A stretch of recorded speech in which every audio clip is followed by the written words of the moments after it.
और गीता हाथ में चप्पल पकड़े उसके पीछे पीछे पूरे घर में दोनों घूम रहे होते हैं। इसी बीच वो रोहन के पास पहुंच जाता है और शिविन को मारने वाली चप्पल रोहन के लैपटॉप पर जाकर गिरती है। ओए माँ! मम्मी, अब पापा को चप्पल मार रही हो? वो आज तक के रिपोर्टर, चुपचाप जाकर क्लास अटेंड कर ले, नहीं तो अगली तेरे पीछे लगेगी। इस पर शिविन वहां से चला जाता है, जिसके बाद रोहन गीता से कहता है, इस सर्कस के लिए कुछ बोलना चाहोगी? अरे क्या करूं, जब से तुम दोनों घर में रहने लगे हो, घर अपने आप ही सर्कस बन गया है और मैं तुम्हारी नौकर। कभी बेटी को संभालो तो कभी बाप के नखरे उठाओ। इन्हीं सब उथल पुथल में दिन बीतते रहते हैं, जिसमें हर रोज घर के अंदर कुछ नया सियप्पा खड़ा मिलता है, जो ज्यादातर शिविन और रोहन की ऑनलाइन स्कूल और ऑफिस से रिलेटेड ही होता है। एक सुबह, शिविन चल उठ, आज की क्लास जल्दी है। कैमरा ऑफ करके आप अटेंड कर लो। अरे ऐसे छित्तर पड़ेंगे, दादी नानी सब एक साथ याद आ जाएंगी। गीता की लाख मशक्कतों के बाद क्लास तो खत्म हो जाती है, लेकिन उसके बाद शिविन फोन इस्तेमाल करते हुए इंस्टाग्राम रील बनाने लगता है। रसोड़े में कौन था? तुम थी, मैं थी, कौन था? कौन था? हाँ, मैं गरीब हूँ, मैं गरीब हूँ। अरे ओ गरीब के बेटे, आजा, मैं बनाती हूँ तुझे गरीब। मैं बताती हूँ रसोड़े में कौन था।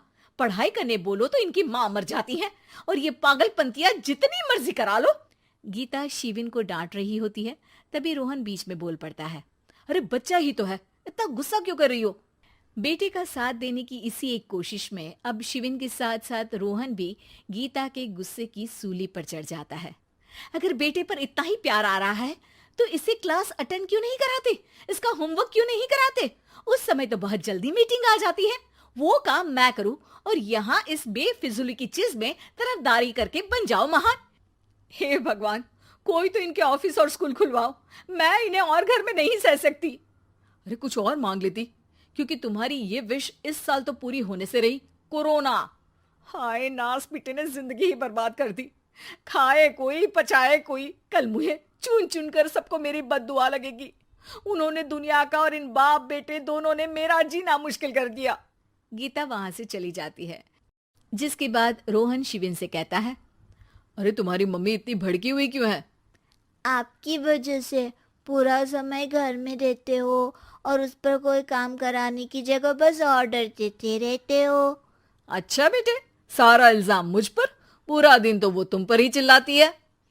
हाँ, मतलब दोनों का 50-50 है, कुछ करना पड़ेगा। वो कहते ना, make the best out of worst. I have an idea. वैसे तुम्हारी माँ सही कहती है, बहुत जुबान चलाने लगे हो, कम बोला करो। अगली सुबह रोहन और शिविन अपनी गलती को सुधारने के लिए गीता के उठने से पहले घर का आधा काम खत्म कर देते हैं, जिसे देखकर गीता खुश हो जाती है और फिर बाकी बचा काम वो तीनों मिलकर पूरा कर लेते हैं। जिसके बाद अब वो सब मिल बांट कर हर काम में एक दूसरे की मदद करते हुए लॉकडाउन का मजा लेने लगते हैं।